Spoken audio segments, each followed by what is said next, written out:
Hello, good evening, everyone, all the viewers, all the people who are with us on this live platform.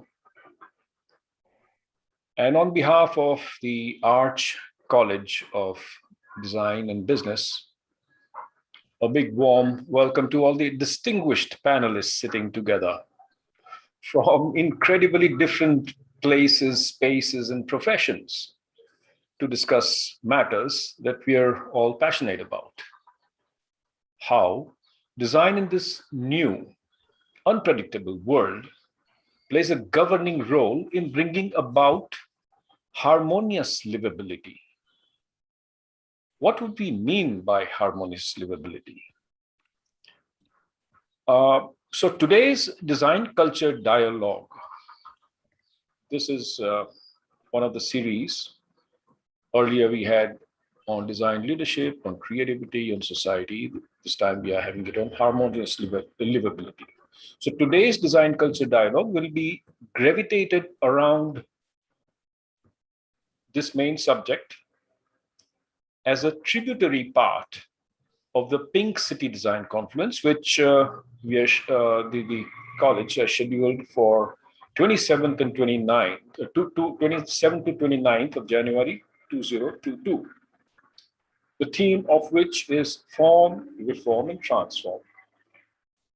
And the sub-themes of Creativity 5.0, Society 5.0, Harmonious Livability, and Design Leadership.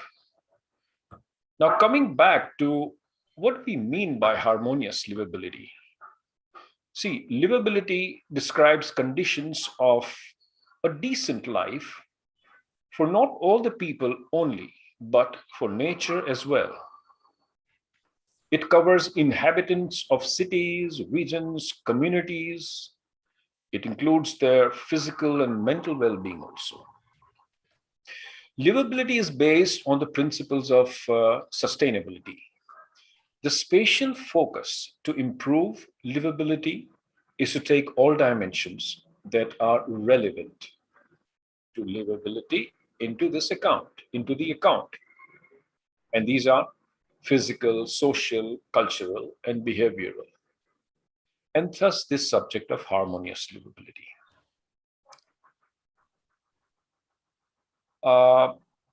So let me introduce you to the panelists. And before that, let me introduce you to myself. I'm Bhargav Mistry, the Dean of Design Culture from the Arch College of Design and Business in Jaipur, currently sitting in Udaipur. We have with us Kavita Chaudhary from Jaipur Rugs. A little bit about Kavita and Jaipur Rugs. Jaipur Rugs is one of the India's largest manufacturing hand-knotted rugs manufacturing unit. It's headquartered in Jaipur, in India, and the company's operations span across more than 20 branches, 6 states, and I guess over 600 villages in India, with distributions to over 40 countries, with its independent base of over I understand 40,000 artisans. That's really impressive. The company also has a large distribution base in Atlanta in the United States. Kavita steers the design and brand philosophy at Jaipur Rugs. Before joining the family venture, she graduated from the School of Art Institute of Chicago, followed by working with design houses in Chicago and New York. Now, with these newly gained experiences, Kavita joined her family business, weaving her talents and skills to transform the company with a new vision. Her handmade carpet collection retails in top cosmopolitan cities and stores under the label Kavi. She's the first Indian designer to win the prestigious Carpet Design Award in Europe for the best modern collection in 2017 and also in 2020. So Welcome, Kavitaji. Yeah. Going further, let me introduce you to Amitabh Shah. He is the Chief Inspiration Officer at Yuva Unstoppable. Whereas Kavita currently sitting in Jaipur, Amitabh Shah is in Ahmedabad. And he's a well-known social entrepreneur and a motivational speaker as well. Like I said, the CIO of Yuva Unstoppable, which of course he'll tell us about during our dialogues. This was launched in 2005, and it is India's premier non-profit organization which benefits over 1 million underprivileged kids across 41 cities, maybe even more, through organizational partnerships with schools, colleges, media, corporates, probably NGOs. Now, interesting thing is, after completing his MBA from Yale University in the US, Amitabh declined to work in the Wall Street and chose to work, instead of the Wall Street, he chose to work in the streets of India. And I guess break all the walls of the barriers which, divide humanity in different sections. Now, through his work, he has been able to transform sanitation, environment, education, and digital literacy in thousands of less privileged schools. And Amitabh is also a recipient of some of the highest and prestigious awards, both nationally and internationally. Welcome to you, Amitabh ji. બહુ સરસ લાગ્યું આપને મળીને. મને બી બહુ આનંદ થયો. Lots of love. સરસ. We speak a common language. So I will move on further and introduce you to Shri Rajesh Jain. Rajeshi is the Senior Director of Programs at Vadhwani AI. By AI, we actually mean artificial intelligence. And he is the Development Officer with more than 30 years of experience towards managing projects. He's currently associated with Vadhwani AI as a Senior Director for Social Good. And he works in the area of so many different fields like agriculture, water, health, rural development, pest management, and probably even education, I guess. He has been associated with the various government projects and has served as Director of the Economic Development, Government Affairs, and Partnerships at the Swadesh Foundation. Welcome to you, Rajesh, sir. I'm sure we'll engage ourselves in very, very inspirational conversations. So I welcome you once again. And of course, we have the founder and director of the Arch College of Design and Business, Archana Sharma, who carries a legacy of almost over 20 years as the founder and director of this college. And she has been a contributor in the space of youth and women empowerment also. She also has a very inspiring industry, and she has established strong pathways in design education as well as mentoring through the Women's Mentor Forum founded by her. She's also the Dean of Fashion Design Faculty and the Academic Council member of the Rajasthan Skill University, and also a member of CII, the National Council for Design, and member of Skill Development at the CBSE board. She's a Vital Voice Lead Fellow at Yuva Icon Awardee in the hands of the former Indian President, Dr. APJ Abdul Kalam. So, a warm welcome to you, Archana ji. You are the inspiration behind all that is happening here, and I'm sure we'll have a wonderful conversation together. Thank you, sir. Thank you. Yeah. So, rolling this discussion for the viewers today, and for us, and for all the students, and the design community at large, or whoever is attending. Let's begin our conversation discussing how design and your specific sphere of work that you are in. I see all in such different places and spaces and professions. So if you can discuss how design and your specific sphere of work are interwoven to bring about harmonious livability, the way we talked about, within the society. I'm sure you'll have very interesting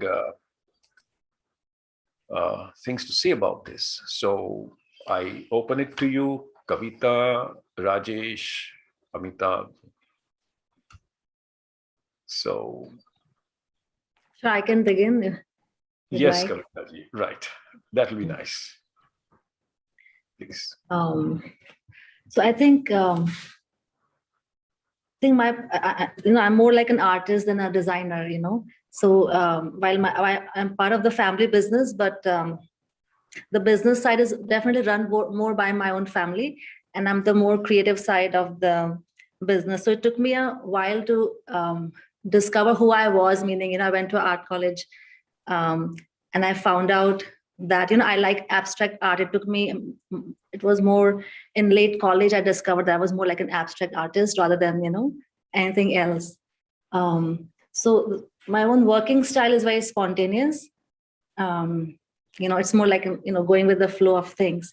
So when I joined business, what interesting thing that happened was because I was aware about how the weavers worked in the villages, because as a child, I had the privilege to travel to the villages with my father. So while he was doing his work in the villages, I was able to watch the women in the house, how they dressed. Gujarat at that time? Yes, I was in Gujarat when I was in high school. Much, yeah. So he was working in the tribal belts of Dang. So how the women dressed, how they did their homes was very interesting. And at that time, I discovered that they had very unique solutions to how they were thinking creatively. And they had a very original style of aesthetic. And that was very different from anything I had seen in my life in the cities. So I think that gave Jaipur as an early edge that we sort of understood who these people were in rural India, that they were not just ordinary folks, but they really had their own sense of aesthetic personality and a lot of rich wisdom. And I think later on, as I traveled more to Europe, and I saw a lot of design partnerships happening between, design houses, between designers, with manufacturers, right? I realized that as Jaipurites, we had the privilege of working directly with the artisans. And that was a very rare quality with other manufacturing houses in the design, carpet industry and other industries as well, because it's a whole network of trust that has been woven with my father. So I think in that trip in Europe, I realized that, we have the access to the artisan and we know that they are very creative people. So that's when we launched the Manchaha project, where, they would design directly on the loom. Otherwise, in the rug industry, you're normally given a handed over drawing that artisans are supposed to copy. So literally, it's always mass production and you're always copying the designs, and the weaver becomes a laborer and, they only become the wage earner, right? So through Manchaha, they're able to creatively express themselves. The loom becomes their canvas. Right. And because, like I said in the beginning, because my own style of working is spontaneity, so we allowed them the spontaneity to respond with the colors and threads on the loom. And even actually, we were not aware what would come out of such a project. But very interestingly, and weaving is also a slow process. So it builds line by line by line, not by knot over months. And a lot of creative results began to happen. These guys in the village, some of the women who have never been to, of course, never been to a design school, but they probably haven't gone out of their own village. a lot of them have won the world's top design awards, like the Right. German Design Award and European Product Design Award. And that was only through tapping into their spontaneous ability to respond to colors on the loom and, them being in tune with themselves. So, yeah. Yes. Yes. Also, I came across that C.K. Prahlad in his book, the book called "The Fortune at the Bottom of the Pyramid." He cites Jaipur rugs as an example of social business which has helped tackling world poverty, which is really, really amazing. And the Jaipur rugs case study is acclaimed to be one of the best success stories at the bottom of the pyramid. It might be interesting to know more about this from your perspective, from your design perspective, in case, and how this adds to strengthening harmonious livability. I mean, yes, yeah. I think until C.K. Prahlad had come, that was a while back. Actually, we never realized who we were. We were always working because out of our own passion for work and the weavers and the community. So when C.K. Prahlad told us that you guys connect the world's richest with the world's poorest through enhancing the capabilities at the grassroots level, that's when we really understood in a different way that what we were doing was kind of different from other organizations in this space. yeah, that's. But yeah. Yeah, no, that's amazing. Yeah. So I mean, I'm sure Amitabh ji and Rajeshi both will have Sure. To uh, kind of add just to this, jump in on this fantastic Yes, answer that absolutely. Yes. Kavita gave. And I'm glad you invoked C.K. Prahlad, because about, I want to say 13 years ago, I had the pleasure of meeting C.K. Prahlad 4 times during my second year of MBA at Yale. And he in depth told me the story and vision of Jaipur rugs, because the book had already come out. And we were actually planning on starting a social venture fund with C.K. Prahlad, me and some of my friends from Yale, and we were going to come back to India. One thing that he clearly said, that kind of resonated with me with the spontaneity answer that Kavita gave, was he said, "Dekh Amitabh, दो चीजों में ना हमेशा spontaneous रहना पड़ता है, किससे शादी कर रहे हो और कौन सा बिजनेस चालू कर रहे हो, वो करने के बाद ही पता चलेगा कितना सक्सेसफुल और फेलियर है." सही बात है. So वो दोनों चीजें आपको and I think both of those things stayed with me. And I kind of think that imagine that you are driving in a very dark night, going on the top of a mountain, and you got floodlights on, so you can see maybe 20 feet, 15 feet ahead of you. I think that's how life is. That's how I have designed the social entrepreneurship, or the impact that has come to me. Kavita said that the loom is canvas for these people. I feel the whole my life has been a canvas for me to dance and play with and design how to impact and bring some joy in the lives of kids. So we initially started out at You Are Unstoppable as a movement where I thought, you could be a doctor, a lawyer, a housewife, a college student. You could be Adani's son or a Dhobi's son. But I thought that 2 hours a week, anyone could give to go and teach math, science, dance, music, English in a government school close to them. And I remember lots of students from Arch Academy in Jaipur were the initial founders of our volunteer program there. And as that kind of spontaneously started happening and spread to 40 cities, Bhargav, we kind of saw that a lot of these corporates, from Adani, HDFC, Kotak, Microsoft, IBM, their employees started joining to teach for 2 hours a week. And they said, Amitabh, have you seen the bathrooms there? For 400 girls, there's just 2 bathrooms. The dishwashing, drinking, hand washing area is just 1 faucet of water. And forget a smart classroom or laptops for the kids. They paint the wall black and write on it with the chalk. So can we do something? So again, spontaneously, this suggestion came. And I said, why not? So we tied up with UNICEF and designed and used their design guidelines to upgrade the facilities. For every 30 girls, there should be a separate bathroom. For every 40 kids, a separate faucet of water. Now post-COVID design guidelines where there's a 2 feet distance between the urinals, a 3 feet distance between the water taps, tied up with Google to put in the smart classrooms. So as that was going on beautifully and organically, hit COVID, right? And I think COVID has taught us all to live more spontaneously than anything before, because we don't know kal kya hoga. I think Siddharth Shukla passed away. This another South Indian superstar passed away yesterday Yes. as Yes. well. So and then so when we were working on water sanitation, we called the kids last year and said, "What is it that you want?" And I thought that they would say, "Can you send someone to teach us in our slum because the schools are shut? We are missing our friends. Or can you please give us a laptop so that we can bridge the digital divide?" Or, but you know what they asked for? They said, last 3 days, mom has not given us breakfast. Can you please tell her to give us food? Because the midday meals were shut because they were not going to school. They were stuck in a 12 by 12, with the father being a dhobi, rickshawala or a peon and being jobless. So we decided to pivot and, decide to look at the next 20 feet. And we decided to, give to almost 1 million children. We were able to give ration for 3 months during that time. Right. And again, now we are back at giving upgrading sanitation, water facilities, and giving scholarships to a lot of these children who are performing well. So I think it's very important to design your life in a spontaneous manner and treat what comes in front of you. Yeah, general direction is important. Like I have a general direction.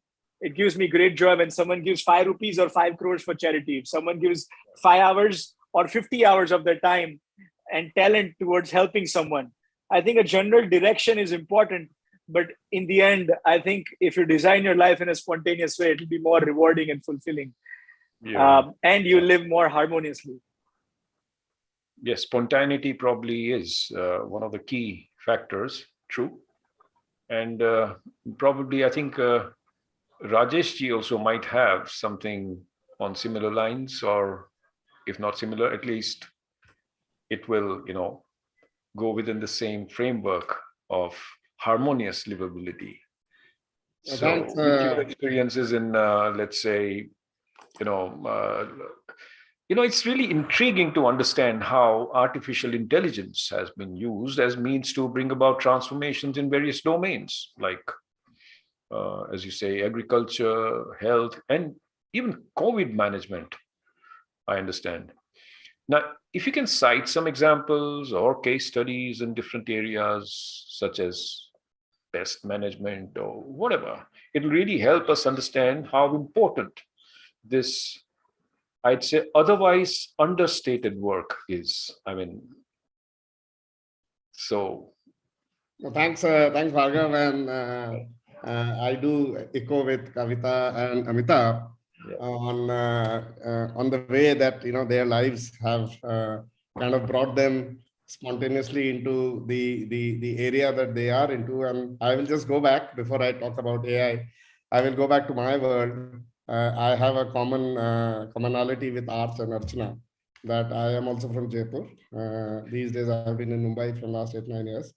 And also with Kavita, that I have worked at one time very closely with Mr. Chaudhary while I was working with the government of Rajasthan. And at that time, I was with RUDA, so the Rural Non-Farm Development Agency. And my first understanding of community, very, very closely understanding what design is, worked with a number of designers, and then finally my span with IICD, Indian Institute of Craft and Design, where I was a link between the students, the faculty, and the craft community, the community for which we are all here today. And so that you were the director. Were you the director at IIC? I was the secretary. I was the secretary. Oh, secretary. And the project lead. So at that time, I got a number of live projects for the students. We had, projects from World Bank, from Government of India, DC Handicraft, and various private sectors. So the Dilip Baid and all the other, big craft exporters in Blue Pottery, Leela Bodia, to all different kind of entrepreneurs. And it was a model of PPP. At that time, nobody was talking about public-private partnership. And especially being in the government, people would look at business as if, we have to stay away from that. While what I brought in as one of the things that today I look back, 20 years back, I think that was the time that we talked about PPP, learned about what the market needs, understood what the community knows, what are the skills that they have, and the passion of mine to actually go and work and stay in the villages with the community, which I kind of see that I have it from my school days.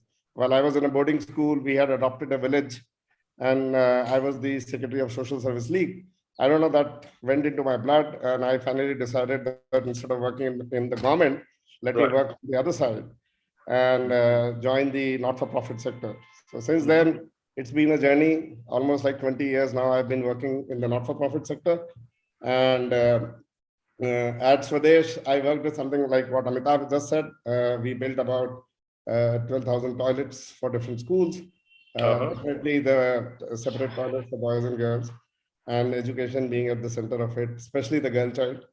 At Vadhwani AI, it's a unique institute, first of its kind in the world, where the philanthropists, the Vadhwani brothers, thought of putting in money for building some solutions for this society.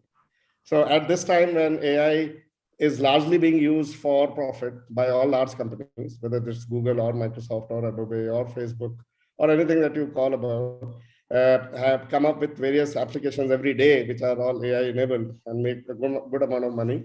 Our institute is looking at problems that can be solved for the community using AI. And as you rightly said, some of the examples that we work on are on public health. Definitely very, very closely working with on COVID. There are lots of volunteers all across the globe who have come, who help us, especially the Indian community. As you all know, that the AI world has so many Indians who are sitting at the top positions across the globe. They volunteered to come and work with us and give some sort of predictions to the government of India, Niti Aayog, the ICMR, the various municipalities about how to unlock, where to unlock, how to go forward, when is the second wave going to be, all that. We worked closely on that. My specific interest has been with farmers.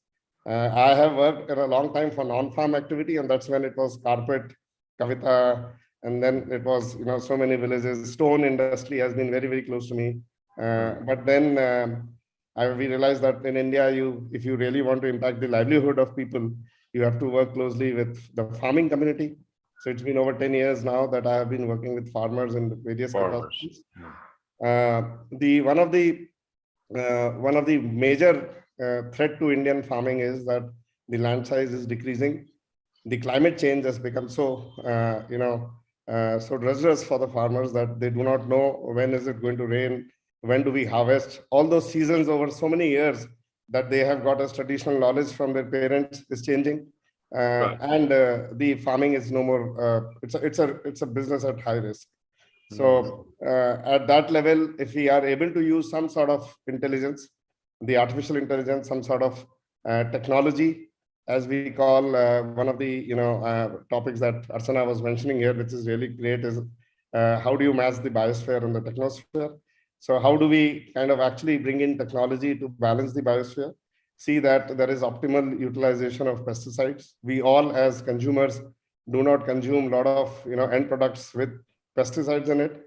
So how can we use technology to control the usage of pesticide, degradation of soil, less use or optimal use of water, so that we get at the end, we get a livable product. The farmers are answerable to the next generation. The land that they are cultivating today on keeps on giving output to their other generation. And so we are working on this. So the solution that I have developed is presently, as we discuss, is being used by more than 5 lakh farmers across India, 11 states. These are the cotton farmers, and they get real-time advisories on the pest situation in the field and the action. The advisory is on their mobile phone, simple usage of mobile phone. That's that. Yeah. Over to you. Thank you, Rajeshi. That was very, very inspiring to hear from you. But before we go further in our conversations, I would like to request the backstage, Megha. See, we have also to have the viewers kind of what do you call involvement in this. Have some poll questions. So if I can request Megha, if you can just put forward the first question for the viewers, and from there we'll go on. Is everybody able to see this? The panelists? The question says, what should be the role of designers towards harmonious livability? There are 4 options: sustainability, designed for living in comforts, designed for circular economy, and all of the above. So let's see. I mean, we'll soon get the results.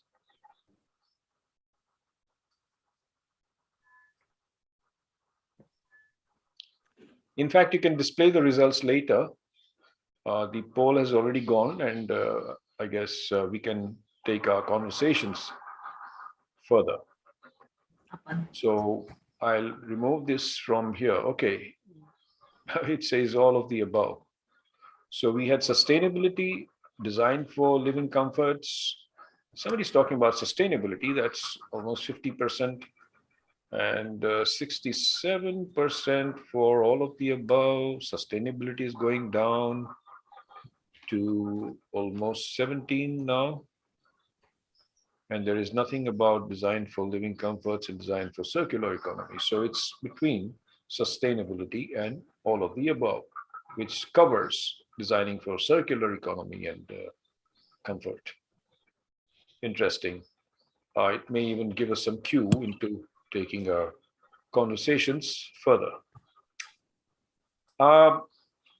Further, I would like to, my observation is all of you have one thing in common. I mean, it's your works are different, but yes, maybe you have worked in similar so-called projects.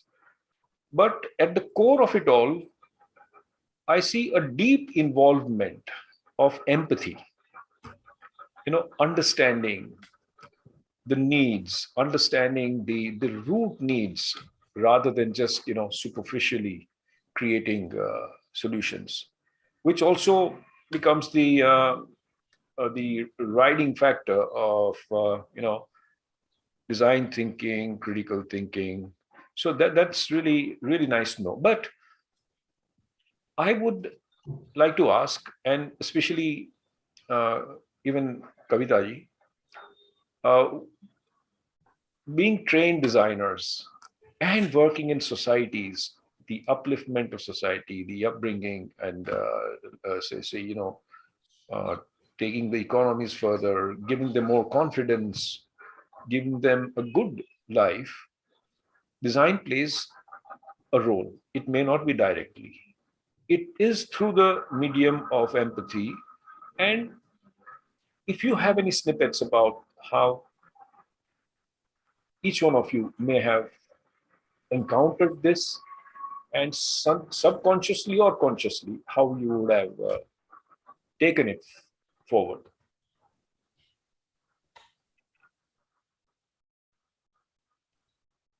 So, am I asking Kavita? I think sure. Yeah. I think I would definitely say empathy is very much embedded, at least the way we work in Jaipur Rugs throughout the processes, and of course within design, also it plays a huge role. So I think, for example, when I started working with carpets, and the carpet industry is such that you actually need so many years to really understand it. It's a very historical industry. And coming as a new person into the industry, it takes forever, because it is a handcraft ingrained in too many processes and layers, and it takes forever to get a hang of actually what is going on. And as designers, what you envision on the carpet, it's very different than what you envision and how it actually turns out. But talking about design, for example, we started designing on the computer once the computerized world had come about 20 years ago. The whole carpet industry shifted from the manual hand-drawn maps. It shifted to the computers. So we started making all this pixelated sort of abstract patterns. But once we went into the grassroots and figured out how the weavers were responding to these patterns, it was quite shocking because, earlier they were used to very traditional patterns with borders and frames and organized structures and, very bright, lively colors. And suddenly the contemporary world made them very tonal colors and very pixelated design. They couldn't figure out on the loom where they were, because this design have no sense of orientation. They just flow in an abstract way, right? So I think doing a lot of research, feedback systems with the weavers, we realized what was missing, and they gave us feedback about how, they were okay with the crazy patterns, but they would prefer, reduce number of colors, for example. So we started working on more patterns where we could reduce the number of colors so that the complexity of pattern they could still handle. So I think a lot of our artwork and very successful design collections that we do under the Kavi label or even Jaipur's label, they're very much guided by the feedback from the weavers. At the same time, they're very ingrained with the feedback from the clients as well, because for us, we're not working with machines, we're working with the, with the human system. So they must be able to, work through these systems. So that is more with the commercial production of, the drawn things. But when we come to empathy with the Manchaha, that goes to a whole different level. I mean, the way the weavers express themselves on the loom, Right. and when we hear each of their stories, and because they're actually embedding their life into it, the everyday life, missing the husbands who's traveling, or the love for their child, or their whole life around the hills and the mountains, what they weave into the carpet, and how they help each other. I mean, like Archana was talking the other day about a culture of design that has sort of come about in our villages, as one weaver inspires the other, and they're sort of peeking into each other's art and what's inspiring the next. So I think the whole thing has opened up, and for them the dignity has come in a very new way. And until now they were just workers, and suddenly they feel that they are somebody, and when they see the finished carpets, there's a whole fresh sense of confidence that this is who we are. I mean, they're literally shocked, that people are shocked that can we do this? I mean, they don't believe themselves that are we capable of doing something so nice?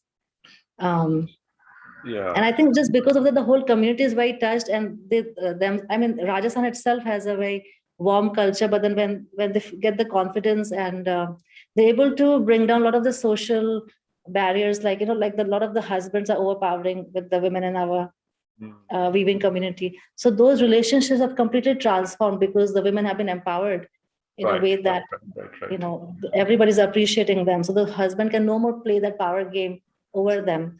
The mother-in-law can again no more play that power game, because the daughter-in-law is bringing in the money, she's bringing the dignity, she's bringing in recognition for their family.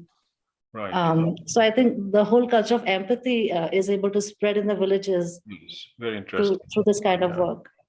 So I see, I see it's not just creative confidence, it's economic confidence, it's social confidence, it's dignity, everything for a harmonious livability. Yes, absolutely. Yes. Very good. So I think Amitabh ji also has a fairly similar experience to share. Sure, I just wanted to kind of talk about empathy as a way to solve problems, and being a Gujarati, we're always looking at profits. कि भाई इसमें profit क्या होगा? Even अच्छा काम कर रहे तो भी हम देखेंगे कि भाई ज़्यादा लोगों को कैसे मदद कर पाए. So, and I want to connect empathy with a very recent example of what's going on all over India is vaccinations, right?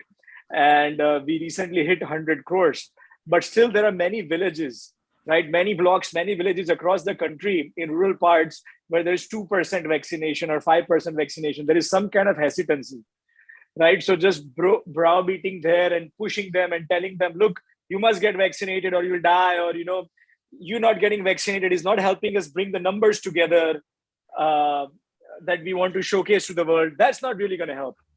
So we went to those districts and villages and we asked them, "Kyun nahi le rahe ho? Kya issue kya hai?" So we found out that, a lot of them were dihadi laborers, and, they were like, agar humko 2-3 din bukha rahega, to tab hum kaam nahi kar payenge, hum bachchon ko kya khana khilayenge? And these were people, you know, जो रोज 4 रुपए 5 रुपए का तेल खरीद के उस दिन के लिए तेल यूज करते हैं. So we thought that what can we do to remove this vaccine hesitancy? So Right. we sat with them, and someone said कि उनको, you know, थोड़ा गुड़ दो. Someone said उनको घी दो. Someone said उनको चीनी दो. But again, these are all ideas coming, sitting, you know, in ivory towers. When you went to the grassroots, they said कि तेल के भाव बहुत बढ़ गए. अगर आप हमें cooking oil दे सकते हो, so that would be fantastic. And if you can give us 1 liter of cooking oil, उतना तो हमने बहुत time के बाद एक साथ देखा होगा. That would be great. So when we empathized with them and decided कि हम आपको 1 liter का cooking oil देंगे for someone to come and get jabbed, तो जो centers में 2 और 3 लोग आते थे, वहाँ पे 200-300 की लाइनें लग गई. तकरीबन 10 lakh liter of cooking oil we are distributing in the rural most parts, in the, you know, Rajasthan mein, in UP, in Maharashtra, in Gujarat, and we are seeing these villages become vaccinated to 100% in less than 7 days to 8 days. So the solutions and economic upliftment can happen if you empathize in a better way and ask questions which will help you bring appropriate solutions. Right. So that's just one small thing I wanted to add. And I quickly want to give another example as well. And Right. Archana ji's heard this, and as you said, Abdul Kalam awardee, and I'm happy to say that Yuva Unstoppable gave her the award from President Kalam for her incredible service in design education. And so Kalam sir को मैंने पूछा कि sir देश बदलना है, कैसे बदल सकते हैं? तो मैंने सोचा बोलेंगे, you know, economic upliftment करो, या education में change करो, या health infra करो. I thought he'll say technology बढ़ाओ. I thought ये सब, you know, complicated job आएंगे. पर इतना empathetic answer आया, मुझे बोला कि गुज्जू भाई घर जाके तेरी माँ को स्माइल करा. मैंने बोला यार मेरी माँ को स्माइल कराऊंगा तो फिर देश कैसे बदलेगा? He's like, if your mom smiles, who will smile first? I said, well, of course my father. You know, otherwise he's not smiling if she's angry. He's like, so if both of your parents are smiling, then who will smile? I was like, me and my brother. Your family is smiling, the society, the city, the state, the country. So he said, if you keep the mother in the house happy, nothing like it. And so then we would run campaigns and, you know, get 1 million children to write. So किसी ने बोला मैंने ढोकला बनाया, बहुत खराब था पर mummy खा गई. किसी ने बोला पिगी बैंक तोड़ के मैं मम्मी के लिए ड्रेस लेके आई, you know, which was 2 times bigger than her, but she still kept it. Someone said मैंने मम्मी के पैर दबाए. किसी ने poetry लिखी, and Kalam would come and appreciate the best stories and the mothers of the children who would, you know, empathize and take these actions. So I think empathy is very important to give us solutions at micro and macro levels. These are the sensitivities which are truly important. Yes. And I think Archana ji, this whole conversation and the way it's going, I think it's also very close to your heart. I mean, you know, and in our dialogues, even other spaces, we see that you also carry forward, you know, this entire thing in such a fluid way. And if you'd like to, you know, somehow in your field of pedagogy, I know it's mine too, and we are working together, but I'm sure you'd like to add something to what Rajeshi, Amitabh, and Kavita are. Thank you, sir. And I think I just want to acknowledge all of them for being here, especially Kavita, Amitabh, and Rajesh ji, with a lot of deeper connection in terms of who they are as human beings. And I'm very closely, you know, connected with them in somehow or the other, though I don't happen to meet enough Kavita, but there's a very, you know, very close bond that I, you know, at the energy level that I share with her. And similarly with Amitabh and Rajesh ji. So, you know, whatever, I have been able to do is somewhere a lot of that inspiration comes from these people who are sitting here. So while Amitabh did share about Kalam Saab, so beautiful because his first book, his book, which was The Family and the Nation, and which was written with Mahapragya ji. And Mahapragya ji is, our Guruji, because I follow the Jain religion. And to be very honest, this was my first book that I ever completely read at the age of 40. So this is the power of empathy. What Amitabh tried to really bring forth was, if you make your mother happy, I think there's a lot of harmony in the family, and the family is what creates the nation, families which are smaller families to communities to our entire nation. So I think somewhere we need to embrace that spontaneity, which Kavita talked about. And I think when we are today in this world, when we talked about, that how the business community would always look at output, what is the profit? You would look at results. Today, it's all about input. There are startups which have started who don't know for 20 years, they don't know what their profit margins are going to be, right? So what is important today is what you're actually putting in. The input is what is more important, and not seeing that what results I'm going to gain. And that's where probably social entrepreneurship plays a very crucial role in looking at the community, in looking at the society, and the larger issues that we need to solve in terms of entrepreneurs or professionals or managers or designers per se. And when we really realize that, design actually permeates everywhere. So the beauty of design, which was more Western, which probably came across as more as aesthetics, today has a much larger context to actually, embrace. So I think with design, I think we all need to embrace diversity. So we need to be a more tolerant culture when we actually look at diversity, and the beauty lies in diversity. And I know somehow I strongly feel that today is the time when we can learn so much from all these diverse cultures, whether it's demographic or socioeconomic or any kind of that. And that's a scenario for us to actually, have us be fulfilled. So, and I think where spontaneity and input is very critical right now. I think when we become too result oriented, perhaps we are not even able to take the first step. And I think most of these people, whether it's Kavita owning the family business, I think that the spontaneity of knowing that what she could contribute to that business was more important. And Amitabh, as having worked with the Times Foundation and sitting with the top CEOs, and then actually starting a volunteer movement with kindness, I think that's very unique in itself, because I think we have all the inspiration that's around us. I think somewhere we just don't need to look outside, it's just around us. So the beauty that I see with harmonious livability is to really look at opportunities around us. So I remember when I moved into the city, I could see so much of opportunity.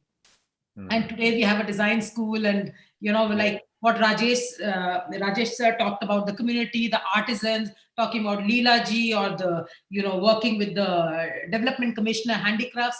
These are things which again come naturally, because as your purpose then starts pulling things closer to you. So I think that passion is what is more important, that, and the mindset is what we constantly need to nurture. A positive mindset that can actually create a harmonious environment for all. And today, the issue, when I see that why we are addressing this, is that are we able to embrace diversity? Are we able to embrace spontaneity? That's a question mark in this culture today. Right. But yes, there is a lot of disruption. There are business models which are actually embracing a lot of, while they're planning out well, but there are a lot of spontaneous ideas, where the middleman has completely been removed and new business ideas have emerged. Right. So while we are trying to create this balance between the, the rural economy and the urban ecosystem, and we have the biosphere and the technosphere. So I think there's a great balancing act we all can look at. And I think when each one of us is self-expressed, I think that's where the confidence can actually make that difference. Right. So we have amazing, confident people here who've been, who have really shared their views. And with the design culture, the whole intent is to not look at a 2-day event, but look at a series of conversations which will build a culture of design, whether it's within the student community or with our stakeholders or whomsoever we're looking at. Yeah. So thank you so much. Yeah, I think so much. That was really, That, you shared very pertinent points on this. Yes, sure. But at this point, I think, we are going to have this dialogue till 7 o'clock. And it's what does the time say? It's 25. Yeah, 18:25. We have about 35 minutes. So let's do one thing. Let's at this point also see if we have some. See, the person behind that arch badge you see is a person called Megha. So she's going to put up another poll question. If that will also guide us into further conversation. So can you? There you go. The first one we know. The second poll question is how innovation in industrial revolution has affected harmonious livability. It has improved the well-being of society. It has increased the lifespan of humanity. It has deteriorated the quality of life. It has harmed nature. Now it's a interesting kind of response.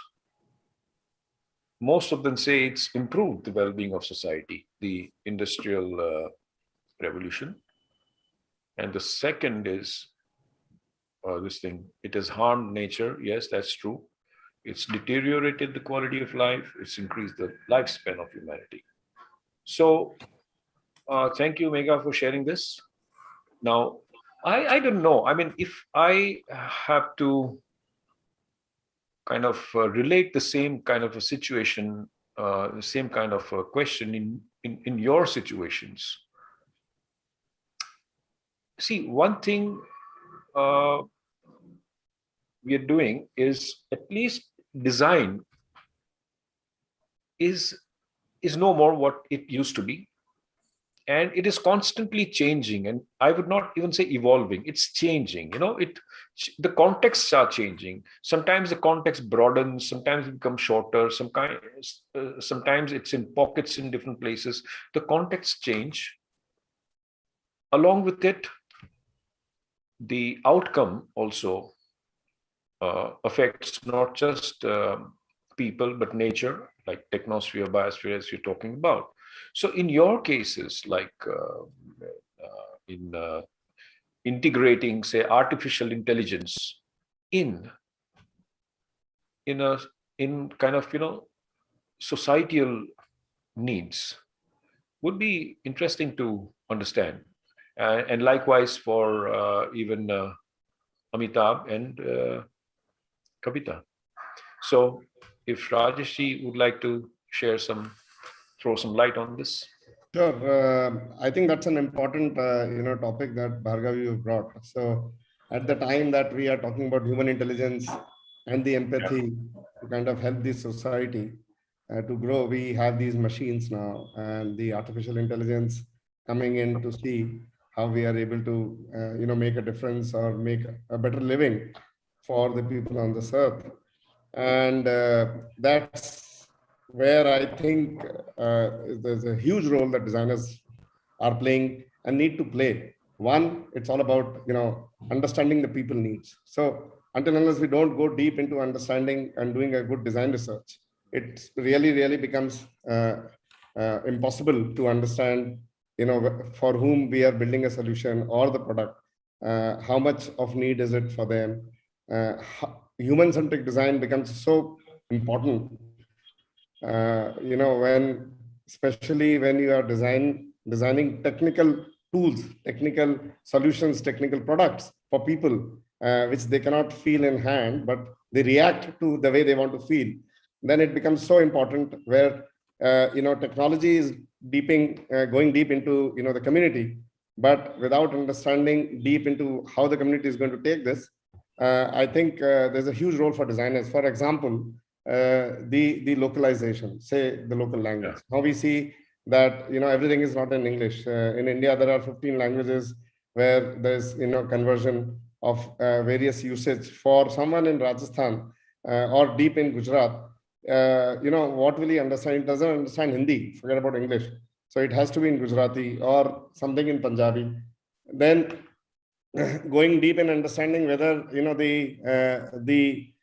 what is the literacy level of the community. So we are all talking about digital literacy. And I have seen so many people, who are literate but digitally illiterate. In fact, we did a huge survey of just understanding the different levels of literacy just by understanding how they use WhatsApp, one single app.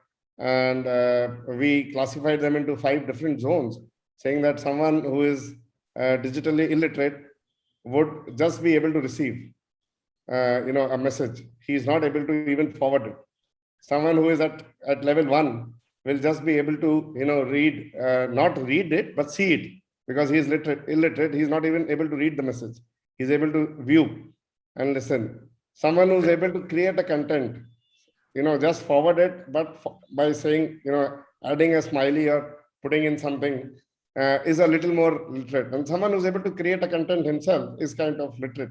So these are kind of understanding that a designer needs to bring in for creating any, digital tool, whether it's an interface, whether it's an app, and see to it that, the value, the fairness, the ethical part of, the way the machine is behaving behind the scene is also true to the community for whom we are building.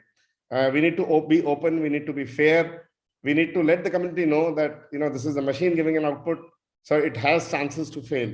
Everything that's kind of coming to you as a solution may not be 100% perfect. So these are kind of roles which designers are playing. We work very, very closely. Every product team has a designer.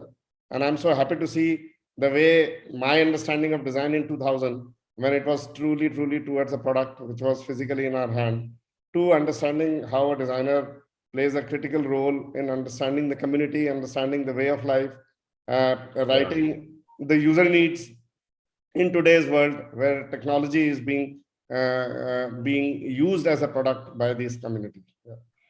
Right. Yeah. Yeah. Thank you, Rajeshi. Yes. Amitabh, would you like to share something on this?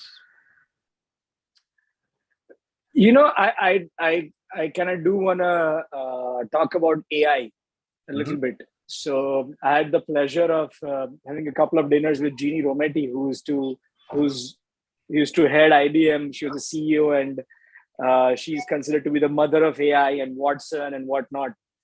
And they had at that time spoken about, that they can create any country into Olympic gold medal winners, like the swim teams, and just by using AI in a proper format.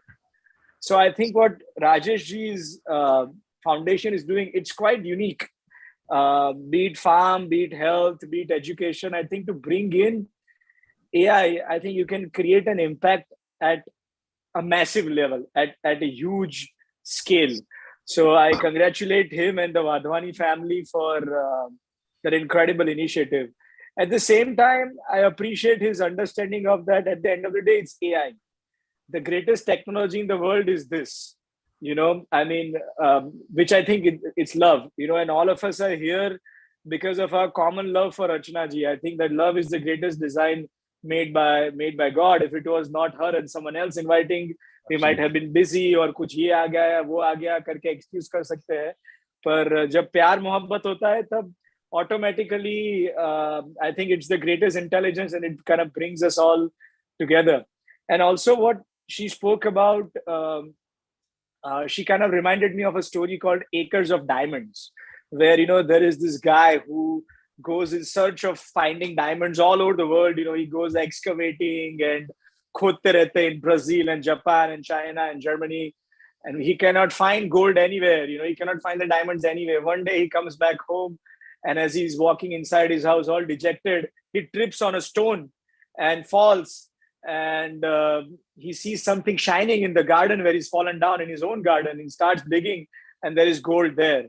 So actually there is enough inspiration, enough innovation, enough ideas all around us, that if we are just aware a little bit, that we can come up with great things to bring great solutions. And I kind of want to end by saying one quick thing, bhai, the greatest innovation is death.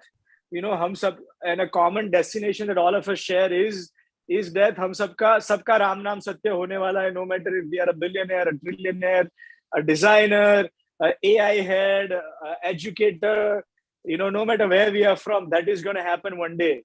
So till the moments that we have here, how do we live those moments? I think that is the greatest uh, opportunity. That is the greatest design solution that all of us need to bring on is, can we be in the present moment every single second?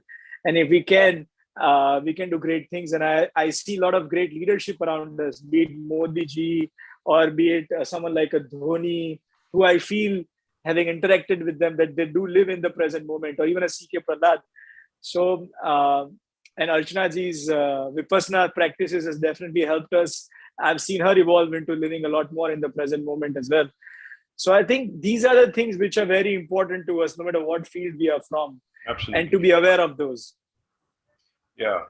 And, interestingly, all that we're talking about, as Archana ji has also mentioned, and I did earlier during the introductory conversation, that all this is part of the design culture.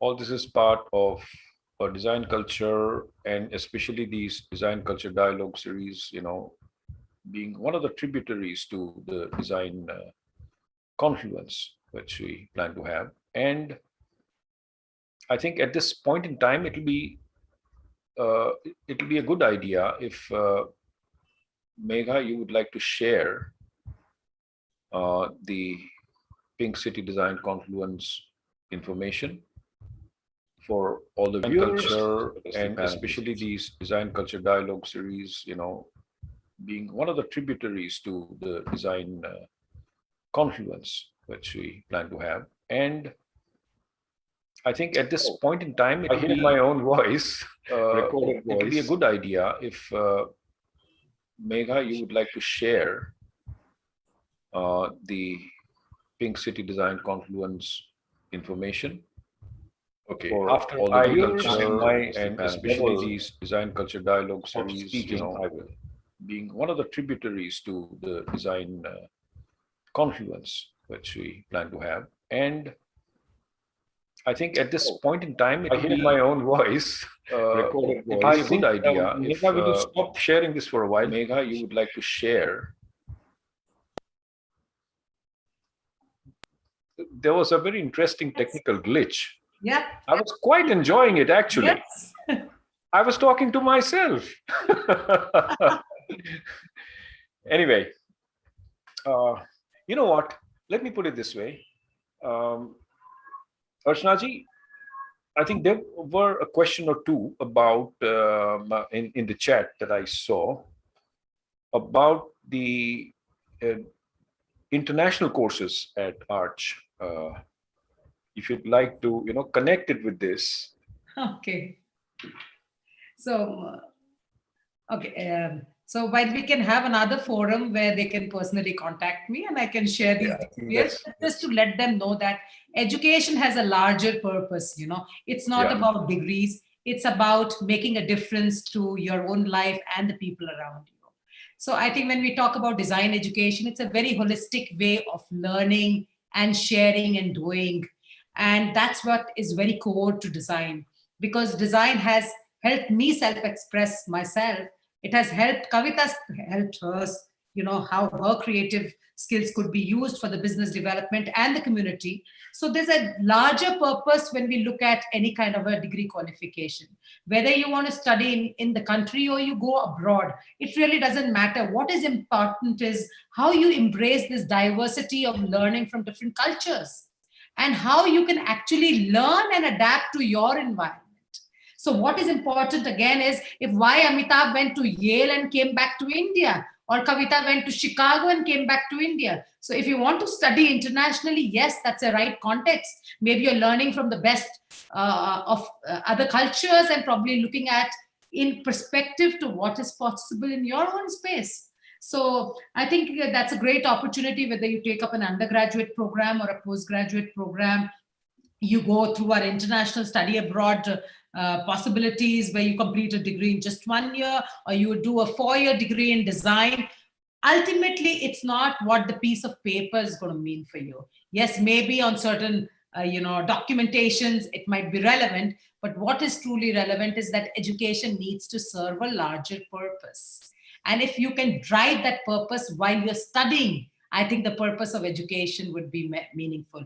And, we just make sure that we bring people like Amitabh, Kavita, Rajesh ji. These are conversations that we try and bring for our students to make sure that they can enrich themselves through the experience of all these people who have gone through this journey. And I think every student goes through a journey, and you too will have to go. So because it seems very easy what Amitabh is doing and impacting the lives of 1 million people, young people on the planet. I remember when he started the movement way back, a decade back, it was like, 1 lakh young people volunteering their time to go to municipal schools and giving their time.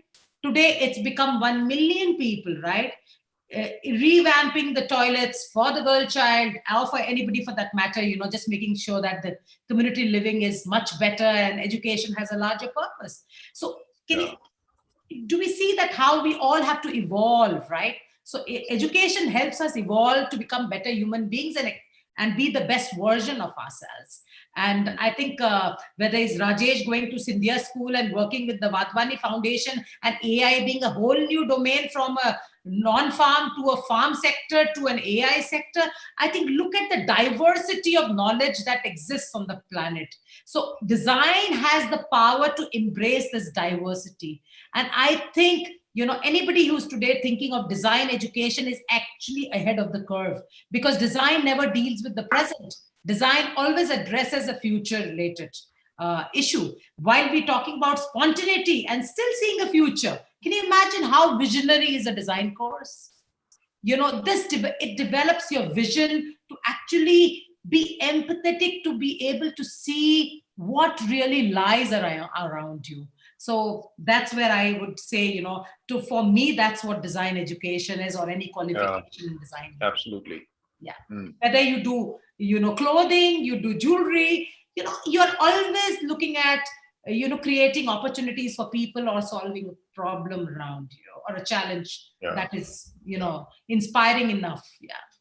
And through that, it will become a way of your life. Yeah. Yes, yes. Yeah. And while Megha just shared that sheet of design culture, I just want to say that design culture is something that's very close to my heart, because we want to build a culture of design in and around us, in our schools, in our colleges, in our communities, with the artisan, what Kavita said, that the weavers have developed this culture of design. Can you imagine with the kind of design of the toilets that you see, what Amitabh has done? It's got the Italian design. Completely, it looks like one chess box, and you've got the black and the white patches that go right, yeah? And it's so much of fun if you love to be going to the toilet again and again, So that's the kind of pattern he's picked up. So I was quite inspired seeing the design. I said, where did he pick up this design? And who was his design manager who actually, so I'm sure that he has... It was children actually. We showed them a few things and they said, "Ye chess wala karo."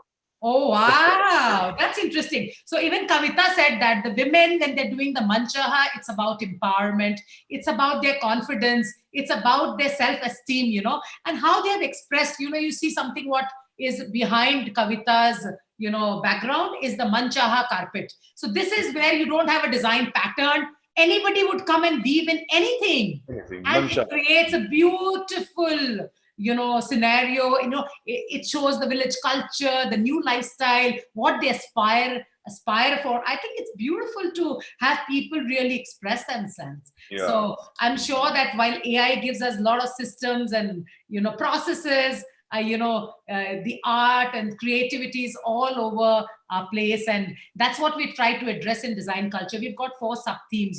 We're talking about society, social design, infrastructures for 2050. We're talking about gender innovation, and within creativity, we are talking about what is this digital era. In this digital era where everybody is creative, what would creativity mean now in this new world, right? So I think that's a whole new realm to be into inquiry and really see what's possible. We're talking about being in the VUCA world, the vulnerable, uncertain, complex, ambiguous. These are the words, keywords of this world that we are living in, right? If these are the keywords, where is harmonious livability? How are we going to nurture that? So Amitabh said, being in the present, being with the self, being, really aware. I think that's an opportunity for all of us. So are we really experiential and looking at more of interaction and experience design? So I think everybody is looking at now creating experiences, right? Today, design has moved from being a luxury product to experience design. And that's what we are addressing in creativity. And within design leadership, yes, we talked about policy, we talked about management, we talked about governance. We're looking at business practices. We're also looking at reverse mentoring. Now look at, I'm sure Mr. Chaudhary is learning a lot from Kavita, right? While he started the business. So I am learning a lot from my son who came back from London now. So I think there's a whole new opportunity of reverse mentoring, and that's what is possible. And today with lifestyle, we've got, the medical, the lifestyle, the industrial ambit all together today. So what an amazing session it was. I mean, I was completely enriched, a little better evolved than yesterday. So I think, the diversity of this platform, the speakers that we had today, really made it possible. And thank you for having so much of love in your heart for me. Just a call that everything managed, Yeah. And that's what is the beauty of harmonious livability. I think, this 1 hour was truly being aware in the present. Yeah. So that's the beauty that I have gotten for the day. So thank you so much once more and again and again. Yeah. Thanks, Thank you once again, everyone. Thank you. If you'd like to say any parting words, and otherwise, I think we can close the session. Kavita, you have to unmute yourself. Yeah. Kavita, we can't hear you. Yes. Yeah. Try. No, still not. No. No, they cannot hear me. Can you bring? I can hear you now. Okay, perfect. I want to give a quick example of a project we're doing because we're talking about empathy and the mindset change and the culture of design. So we actually just a few years back we started working in the prisons of Rajasthan. And earlier our experience was only in the villages working with the women, and the way the women work is very different. And dealing with the inmates in the prison, we weren't sure what to expect and how to deal with such a project. But I think it was challenging in the beginning. But what has come out at the moment is so much healing naturally happened as the inmates were, working on their own manchahas, and we call this project the Freedom Manchaha. And we were also curious, would customers be interested? How do they see the work of the inmates? Does it work? Like as Jaipuras, we always work with the rejected people of society, like, the way we see them sort of hidden in the fabric of society. So I think with the prison project, a lot of healing happened with the with the inmates, because they were able to express the pain of their past, and they were able to bring in the aspiration of the future, to reconnect with their families and to have that sense of freedom again. And the interior design community, we were quite surprised that they were so in love with these carpets that they were using them all over their projects, selling them to their clients. And the sense of shame that you might have in association with something made by an inmate, that was really disappearing with this project, because they were feeling very proud that they were bringing so much happiness. Even the photographs we took at the prison, everybody was shocked in the media that so much happiness could come out of the inmates. So basically within the prison, we were able to create a culture of design. And these rugs are so highly sought after by interior designers. It's not just that they're trying to help, come from the perspective, let us help these inmates, but the rugs are so beautiful, so beautiful. Again, the inmates responding spontaneously out of their pain or, their suffering. So I just want to bring that example in. And I think the government was so excited by this by the result that they saw, the change in culture they saw in the prison, the 4 prisons we worked in Jaipur, Bikaner, Dausa, and the open jail in Jaipur. They actually gave us permission to work in all 47 jails in Rajasthan and bring about this kind of transformation. And they said you can work as long as you want, So again, just to bring the idea how the culture of design, we were able to bring into this male-dominated, sort of prison kind of background where, again, there's no design background at all. And just through empathy, the entire system of design is transformed. So, Such a powerful thing. Kavita, just to let you know that while we were talking about design culture, so we wanted to look at contributions within research or look at some award categories, whether it's digital, or those blended ones, and look at even design stories, which could be in the form of illustrations, photography, or videography. But we realized that when we do your research, it sounds some kind of a PhD or academic research kara kya, itne papers likhne hain, ye kind of stuff, right? So what kind of research are we looking at? The kind of body of work that you've done, the body of work like what Amitabh has done. I think somebody really needs to document that. These are some real work of research that has been done. That should be shared as case studies that can really inspire people. So that's what the design culture research contributions is all about. And I was just telling you the other day, we would really love to have something like this come from you. And even I'd say, Amitabh, that somebody from his team should present it during the confluence, yeah? And right from Y Rajesh, because he does project writing. So there's some amazing stories that can inspire. And ultimately, today, when we look at the whole, the space of research, I really want to hear how it occurs to you when we talk about, because I know it's a little offbeat, but why it's very important to address this is because not for the sake of just being a PhD or maybe because the UGC had put in a criteria. What would truly research mean for people like you who've really been change makers? How do you perceive research as? Because I think this could be a new light for UGC to really look at researchers. And why India is not considered as a land of research and why the Western world is considered that. Where are we lagging behind in this area? So I'd like to hear from Amitabh, Kavita, and Rajesh, all three of you, Archana, I would like to kind of take this first. I have been an action research guy for about 25 years now. And I don't know whether that word would be new for you, but research, which people do as PhDs, goes into books published. I don't know who comes and reads them in India, but definitely journals are read all across the other universities. But for us in the development sector, it's all about action research. And that I would say is you are working directly with the community, learning from them, bringing it back for your program to become better and delivering it better.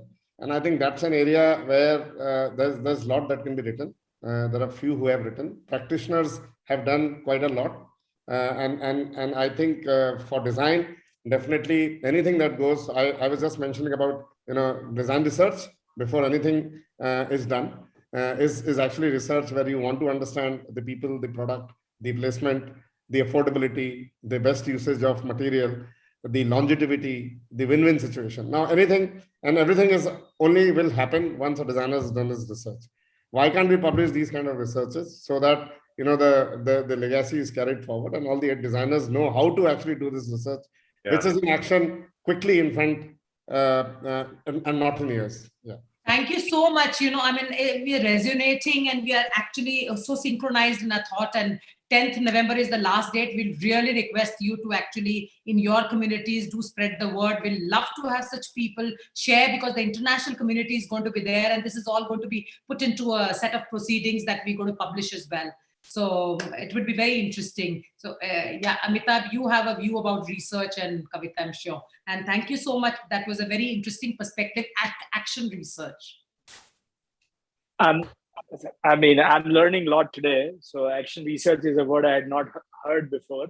But I would like to say that India is absolutely, ascending in the field of research because if you think of vaccinations per se, right? I think we have created, we are considered the hub of vaccinations for the whole world. Or as we had mentioned about Zydus in Gujarat and how they have come with the child-friendly vaccine as well. Also what Poonawala did. I think, I think the mindset and attention and even the funding, Rajesh Bhai is better in answering this question than me, but I think also a lot of funding and attention is being paid now through a lot of grants by the government and international community for research in India across all subjects, not just design. So I think that shift is coming a little bit, and people are definitely becoming more and more aware of that, that without it, there is no going forward. Absolutely. Great. Beautiful. So- Amitabh, you very well said that, because, you know, design is one subject where research happens first. Within all academic circuits, research happens at the end, you know, and you do a PhD at a much later stage. Whereas in design research, it starts with research. Yeah, so that's the beauty. Just quickly, I would like to say, like, research could be like, you know, what Kavita mentioned about, you know, working in jails with these people and, you know, seeing that they are healing. You know, I mean, there's several ways to do blood tests of the prisoner before and after your intervention, Kavita. And you might see that their oxytocin and serotonin levels are higher, their blood pressure has gone down. For them, doing the work might be their meditation. You might see change in their brain patterns. So there's multiple ways to see the impact that you are creating beyond just the output that they're generating and selling it to the customer. They might, we at IIM Ahmedabad, for example, do a research on 1,000 of our volunteers about 7 years ago. And they found out that anyone who goes for 2 hours a week and teaches children, you know, they're 50% more compassionate than the control group, and they're 40% more ethical, and they have higher integrity than the control group. So I think there needs to be a spiritual research that needs to come into place of health, well-being in all kinds of things that we are doing as well. So I think you are doing a quadruple bottom line impact. Yes, Yeah. impact measurement is very, very important in various dimensions. Very well said. Yeah. So that one thing which really comes out very well in all this conversation is, no matter, I mean, it's not that you're consciously doing research, consciously doing design, but through inclusive empathy, I'll say not empathy, but inclusive empathy, through understanding the larger needs of the society, rather than, in pockets. That inclusive empathy, which each one of you in your organizations have so naturally and beautifully followed, has been the essence of this harmonious livability. And without formally following, say, design processes, you're just naturally weaving the tapestry of social change to a much better level. So with this, I'd like to thank each one of you here. Thank you so much for sharing your valuable thoughts, your time, and it's brought in a level of synergy which is going to go a long way for all the viewers here, all the listeners, participants. And don't forget, the Pink City Design Confluence is one platform where just do not hesitate at all to participate. I mean, by way of, like Archana ji had said, let's not even call it research paper. Anything interesting you would have done, say it out.